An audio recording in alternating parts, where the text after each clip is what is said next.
有的朋友呢，可能一摸到这种粘液之类的，手会痒。这个芋头里含有一种叫皂角带的这个物质啊，它一遇热它就会分解了，所以在热水里来冲一冲、泡一泡，或者拿那热毛巾敷一下，甚至你可以来浸泡在白醋里来缓解这个现象。Hello， 大家好，欢迎来到还原剧的美食空间。我们的宗旨是给你爱的人做一道爱吃的菜。今天做什么呢？一道季节性的食材啊，而且还特别简单，女孩和小孩子肯定又特别喜欢吃的反沙芋头。这道食材啊，今天食材非常简单啊，一个我们这样的荔浦芋头，我们之前拿荔浦芋头做过几个菜是吧？对，一个是香芋滑鸡包，还有一个是甜品。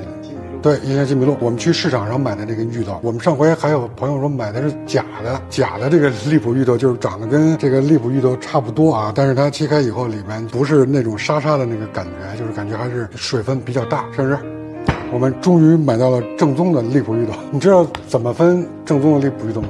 不知道，就是连真正种这个芋头的人，他说就是有的都不好分辨。假的荔浦芋头就是他们在广西的荔浦当地拿当地的这个芋头苗，然后换一个地方去种，种完了之后就同样的这个苗，都不行。怎么讲？就是买荔浦芋头正宗的，就没有任何问题的，你只有看发货地址是广西荔浦才可以啊。有人问了，那你说就跟那阳澄湖大闸蟹似的，从别的地儿买完了，在那阳澄湖里洗个澡，这事儿这么就没法聊了。那这个我们正宗的荔浦芋头，反正就是这样，就大家记得，就反正起码一定要选择个儿小的。然后如果店家呢让你切开啊，就是你切一下这个紫色的这个花纹似的，就是这样的才是荔浦芋头。我们给大家真的找到了正宗的这个荔浦芋头啊，这挺不容易的。我们去到了原产地，想要怎么办？绅士，主页好，主页有个微啊，大家可以加一下。反沙芋头呢，其实是福建菜的一个代表的菜式啊，其实你也可以把它当做甜品。我们再看一眼啊，这个是它这个节点，这样大家是不是能看得更清楚一点？你看这个芋头多棒！来，我们用削皮刀把这个皮给它削一下。这个季节也到了，我们还会做更多的芋头的菜。其实这个香芋呢，就除了我们今天这个做法，其实最简单的一个方式，你知道是什么？绅士？生吃。你说刺身，最简单的方式其实是清蒸，切片或者切条，然后蒸一下，直接蘸白糖吃。那我们今天这个呢，要给它稍微的炸一下，然后裹白糖，冲洗一下，马上回来。好，来，我们洗干净了，砧板也收拾干净了，我们回来了。然后我们现在要切这个芋头了啊，绅士，你看我现在做这个芋头，你看我没有任何防护，是吧？因为我做这个芋头太多了，我保证没有问题。但是有的朋友呢，可能第一次做这个芋头，或者是接触这个芋头，切完了或者削完皮以后，一摸到这种粘液之类的，手会痒。这个芋头里含有一种叫皂角带的这个物质啊，建议大家戴个手套啊，削皮或者来加工这个芋头会更好。真的是手特别痒怎么办？因为这个皂角带它一遇热它就会分解了，所以在热水里来冲一冲、泡一泡，或者拿那热毛巾敷一下，甚至你可以来浸泡在白醋里来缓解这个现象。那我们现在再接着切这个芋头啊，我们给它切成长条状。大家注意啊，这个芋头的淀粉量非常充足，所以说它还非常硬啊。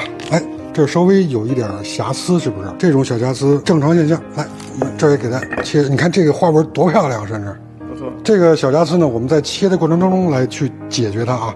来，一开二之后，来我们可以再一开二。来，这个刀注意下刀就是尽量要直一点，要让它更加漂亮一点，所以我们给它修一下形。剩下的这个边角料怎么办？是肯定不能扔啊。当然大家就可以蒸一下啊，或者也是炸一下。那我们就不放在这盘菜里了，把它给去掉啊。这个可能是里边是有虫子，那我们就是切成这种条状。找到这种芋头呢，然后我们接下来我一直想跟大家分享的那个丽蓉香酥鸭，我们可以马上实现了。这一点啊，甚至真的是够了。如果去外面吃饭，我们点一个粒份，这点就是一盘，用水给洗一下啊。我们给它清洗一下，来，就是把它表面的这个粉给洗掉，稍微的控一控。接下来我们要干嘛？裹粉。你怎么知道的？我跟你说了吗？好像说过。我什么时候跟你说的？我说你可以啊。现在这个芋头就是它含一些元素啊，其实它也是比较爱氧化的。你看现在我们这芋头洗完以后，你看非常洁白，是不是？不冲洗它一下，把这个粉给洗掉，它氧化变微微的黄色。那我们再裹粉是什么目的呢？第一个是炸的时候呢，会让它更加的脆嫩；第二个呢，就是要保护这个芋头里边的富含的水分。把这个切好的芋头放到这个盆，又感觉痒啊，这是。开玩笑啊！这样我们加土豆淀粉啊，这个粉呢不用太多啊，稍微的轻抓一下就可以了。刚才这里的水呢，我也没有特意的给它控干，也没有蘸干，有这个水呢，它这个粉它才能贴得更加的紧实。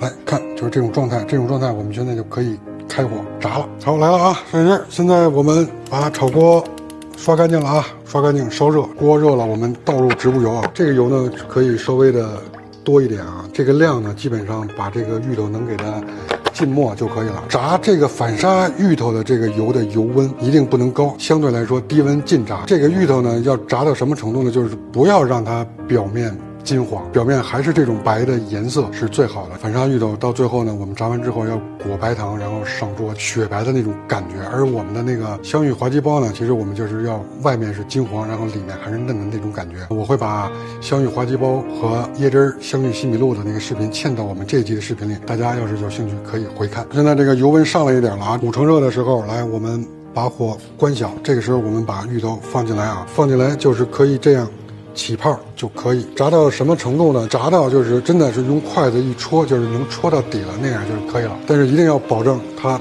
外表不焦黄啊。你可以听到，就是我现在拿这个筷子触碰的时候，你听到有呼呼呼的声音啊，能感觉到吗？看到了，是吧？再炸它1分钟左右，基本上就可以了。待会儿我们做完了这个整道菜，我给掰开一个，大家可以再细看一下。哎，摄影师，我觉得现在就是这种感觉，你看我们这个泡慢慢的变小了，是吧？来，我们拿一个来看一眼啊，哎，一下就能戳到底了，是吧？就是我戳的时候，我能感觉到它里面的这个糯感，这种状态，我们稍微的开一下大火，稍微的催一下它的油啊，马上把它倒出来喽。哎，这个炸完呢，可以给个特写，看一下炸好的这种状态。好，那摄影师，那我们现在开始啊，反沙了啊。沙你知道是什么吗？极限反沙。不是那个反沙，先倒点水啊。这个水呢和糖的比例呢，基本上1斤糖啊，放2两水就够了啊。那我们放糖，基本上我这3勺来4勺吧，基本上是小半碗的感觉啊。把这个糖给它熬化，一定要小火啊。我们这个可不是炒糖色，绝对不能让这个糖糊化，让这个大泡变成小泡。哎，摄影师你再重复一遍，1斤糖多少水？2两，非常正确啊。那我们今天这个置顶的这个菜谱，要不然你就给写了吧。这年轻人啊，现在太难带了。我们的那个时代已经过去了。我去，你吓我一跳！我去，我这正看泡呢，干什么过去了？什么过去了？变大泡了，对不对？它还得要再变小泡，越来越密集。摄影师，来过来，赶紧给个特写，就是现在再感觉一下，这个小泡越来越密集了，对不对？变小了。再稍微的熬它1分钟左右，但是还是记得一定要小火。好，这个时候我们就可以关火了啊！把我们的炸好的芋头放进来，快速的搅拌，快速的搅拌。这种状态一定要给它搅拌均匀啊，搅拌均匀。等我们的这个糖凉了之后，现在就在反沙了，用这个颠锅的方式让它凉一下。来，所谓的反沙，你看，就是这种感觉。好，基本上这种状态我们就算成功了。来，现在我们拿筷子装一下盘。来，摄影师有没有想吃的感觉？直接我就吃。直接吃。我们先码一个盘啊，感觉还是可以的啊。就是大家记得一定要小火，一定要小火。锅里边还有一点反出来的沙，来，其实我们就可以给它撒在上面，都没有问题啊。再来一点绿色，给它点缀一下。好，基本上我们就是这种状态吧。那我们现在要不要尝一个？整一块啊！我真的先尝一尝。虽然说也炸过了，但是它外表就是那种就是微微的脆啊，就是老人呢其实牙口不好也可以吃一吃啊。我先咬一下。这个里面的这个糯感，哎呀，真的太好吃了。甜、润，然后还有这个芋头的香味儿，真的是全有了。其实这个节日里也是可以做的啊，就是甜甜蜜蜜，你给你心爱的人做一道爱吃的菜，我们一起全家乐开怀。好，你学会了吧？学会了别忘了给你爱的人做起来吧。喜欢我们也别忘了给我们点赞关注，1键3连，这对我们非常非常非常重要。我们明天见，拜拜。